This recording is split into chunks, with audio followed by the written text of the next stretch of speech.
CB Trixie here. We have been Thanksgiving shopping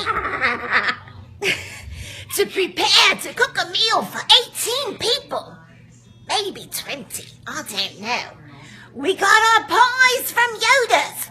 We got a peanut butter cream and peanut butter cream.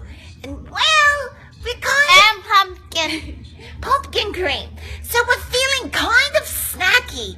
So is it really bad if we start digging into the peanut butter cream now? Get your tongue off of my peanut butter cream. Why, yes, you say?